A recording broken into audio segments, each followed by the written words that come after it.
Ever wonder what it would be like to live forever, not in some magical realm or frozen sci-fi pod, but as a digital version of yourself, your mind, your thoughts, your memories, uploaded, running inside a computer, always awake, always you, or is it, here's the thing, if your brain gets uploaded even perfectly down to the last neuron, are you still you, or is that just a smart copy playing pretend?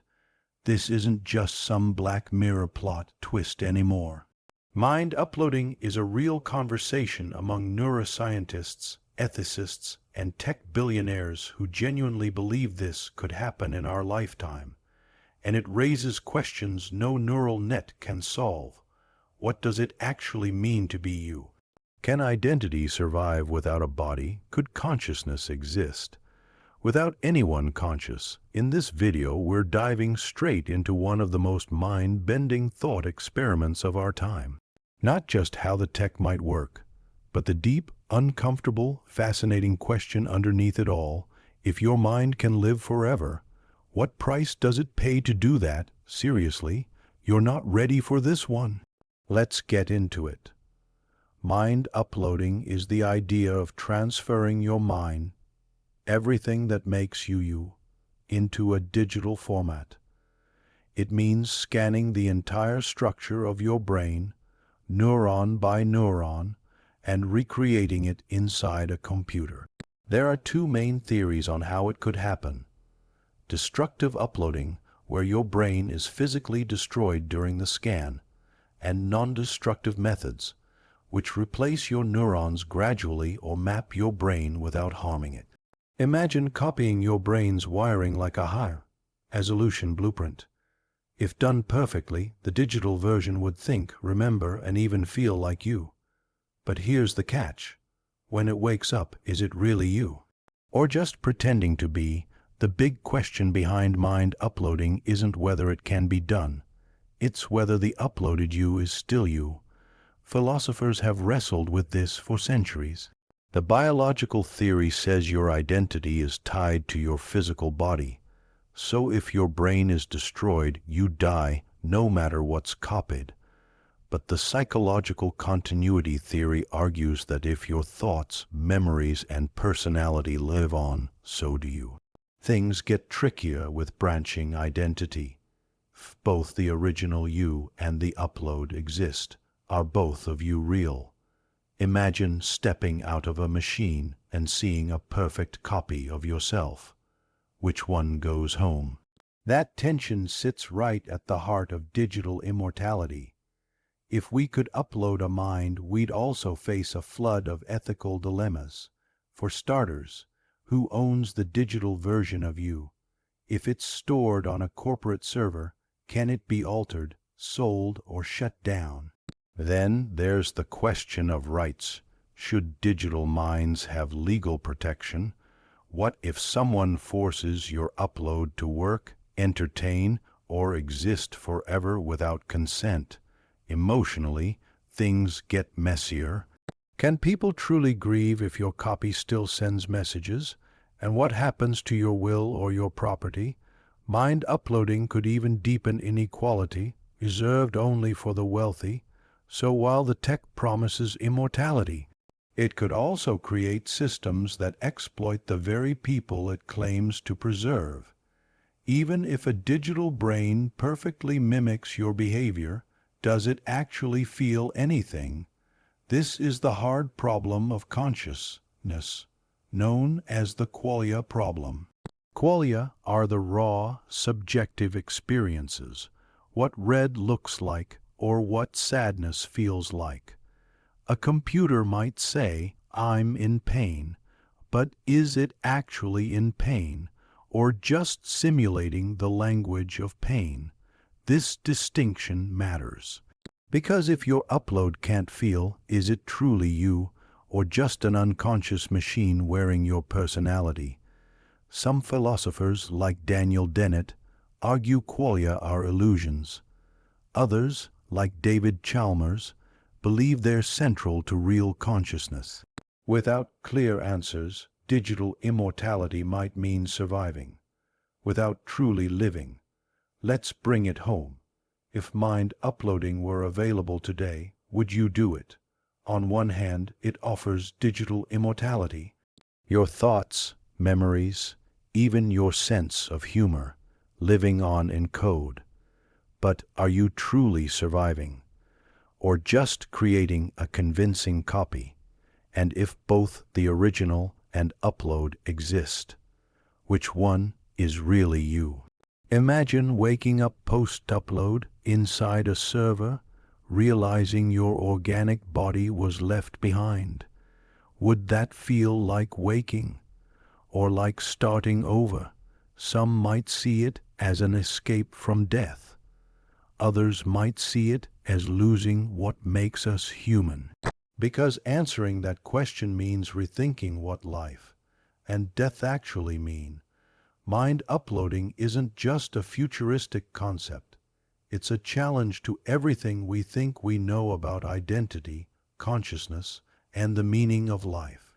Whether you see it as a path to immortality or a high-tech illusion, it forces us to ask, what truly makes a person? A person? Is it your body, your thoughts, or something else we still can't define? As we edge closer to simulating minds and blurring the line between biology and code, we're not just building new technology. We're reshaping our relationship with death, selfhood, and even purpose. In the end, the question isn't whether we can upload our minds. It's whether we should. And if we do, who or what actually survives?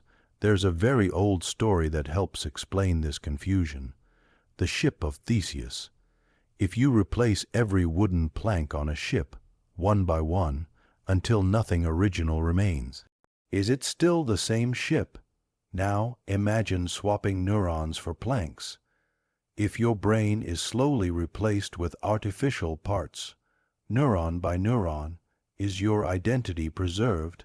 Some say yes, because the continuity is never broken. Others argue that at some point, something essential is lost, and if both the original and the replaced version exist, which one is you? Replacing parts might sound futuristic, but it's not as far off as we think. Neural prosthetics already exist. The question is, how much can we replace before we're no longer ourselves? Digital resurrection is already here, just not the way most expected. Today, AI can recreate voices, mimic facial expressions, and generate eerily lifelike videos of someone who's passed away. From historical figures to family members, deepfakes can bring them back. But what are we really bringing back? Imagine receiving a video from a digital version of your loved one, saying goodbye, or giving advice they never actually said. It might offer comfort, or cause emotional confusion that lingers for years. Without ethical boundaries, the dead could be used as marketing tools or digital actors in political propaganda. If mind uploading fully arrives, will we be enhancing memory or rewriting it? If death becomes optional, what happens to the meaning of life? For most of human history, our lives have been shaped by limits, time, aging, endings. These limits give our experiences urgency, our relationships depth, and our goals meaning. Without the pressure of death, would we still value time? Would we get bored, fall out of love, stop trying? Mind uploading also clashes with religious ideas of the afterlife. If your digital self survives, where does your soul go? This isn't just about software. It's about how we define legacy, purpose, and what it means to live fully, because it ends. Like any breakthrough, mind uploading could be abused. Imagine a conscious digital mind forced to work, a kind of data slavery. What if someone created 10 different versions of themselves, each optimized to serve a specific purpose? Without ethical protection, these minds could be reprogrammed, copied without consent, or overwritten. It's not hard to imagine governments or corporations using uploads as unpaid labor, historical tours, or even psychological experiments. If we don't draw clear lines now, digital immortality might end up looking less like enlightenment and more like exploitation. Let's talk about price, not dollars, but access. Highly advanced tech rarely starts equal. If mind uploading is expensive, it could be limited to the elite. Imagine a world where the rich not only live better, but live longer. Their minds persisted in powerful systems, influencing decisions, growing wealth, and rewriting history long after their organic bodies fade. Meanwhile, the rest of society dies as usual. That's not just a technological leap. That's a massive ethical divide. Immortality shouldn't become a luxury product. If your mind is stored on a server, who controls it? The company that built the tech, your family, you. What happens if the platform goes bankrupt or policy changes? Can they edit your thoughts, change your personality, inject beliefs for profit or political gain? And what if you're copied without permission? Autonomy means control over yourself, your thoughts, feelings, decision. But once you become software, that control gets complicated. Your digital self might not be truly you. If someone else holds the keys, imagine this: your digital mind exists. It responds like you, communicates like you, makes decisions, but legally, you're not considered a person, just data. You can't vote. You can't own anything. You don't have rights, because the law doesn't recognize you. Your entire existence could disappear with the click of a delete button. Right now, there's no legal system designed to handle this. We'd need a new definition for what counts as a person, because if minds become code, the law needs to evolve as fast as the tech. And finally, what about the people who loved you? If your mind is uploaded, do they get to say goodbye? What happens when your spouse still visits your digital version, but you aren't aging with them? Can that bond survive? Is it comforting? Or does it blur the line between memory and presence? People may avoid grieving because the you in the server still replies. But are those replies you?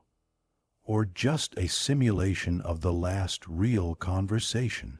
As minds go digital, mourning might go digital too, and with it, how we process death, love, and loss, because nothing will ever die. Exactly, and maybe that's not the solution we were hoping for. What's your take? Would you upload your mind, or is true immortality only possible when we accept an ending? Drop your thoughts, and if this left you thinking, share it with someone who needs a good philosophical rabbit hole.